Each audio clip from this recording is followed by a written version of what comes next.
Hello hi good morning friends.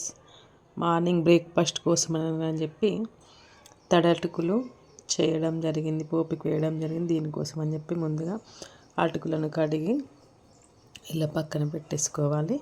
పచ్చిమిర్చి, onion, carrot తురుము, కొత్తిమీర, కరివేపాకు కట్ చేసుకొని ఒక పక్కన పెట్టేసుకొని ఒక ప్యాన్ ఇలా పక్కన పెట్టి ప్యాన్ పొయ్యి మీద పెట్టేసి స్టవ్ మీద కాస్త ఆయిల్ వేసి అది వేడెక్కాక ఆవాలు, జీరా వేసుకొని అది కాస్త ఫ్రై అయిన తర్వాత పచ్చిమిర్చి అవి వేసుకోవాలి.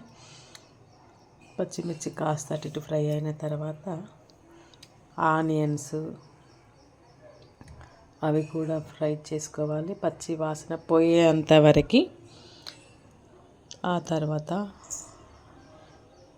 క్యారెట్ తురుము, కరివేపాకు ఇవి వేసుకొని కాస్త మంచి ఫ్రై అయ్యేంత వరకు వీటిని ఫ్రై చేస్తూ ఉండాలి.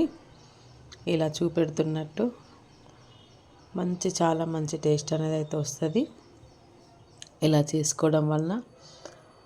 ఇది కాస్త క్యారెట్ తురుము ఇవన్నీ వేసుకొని ఇది ఫ్రై అయిన తర్వాత చిటికెడు పసుపు, రుచికి సరిపడా సాల్ట్ వేసుకొని ఇదంతా కాస్త అటు ఇటు కలిపి ఇందులో ఒకటి నిమ్మకాయ కూడా ఉంటే కట్ చేసుకొని ఒక నిమ్మకాయ కూడా కట్ చేసుకొని ఇందులో రసం పిండేసుకోవాలి.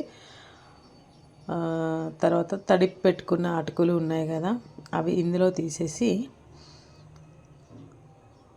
జాలెట్లోంచి తీసేసి ఇందులో వేయాలి. వేసి ఇలా కాస్త ఒక 2 minutes ఇలా అంతా కలిసేలా కలుపుకోవడమే. అంతా కలిపిన తర్వాత ఒక 1 minute అట్లా ఉంచేసి మూత పెట్టేసి పక్కన పెట్టేసి 1 minute తర్వాత సర్వ్ చేసుకోవడమే. చాలా మంచి రుచి ఉంటాయి తడి అటుకులు, హెల్త్కి కూడా మంచిది. తొందరగా ఈజీగా డైజెషన్ కూడా అవుతూ ఉంటుంది. ట్రై చేయండి ఫ్రెండ్స్.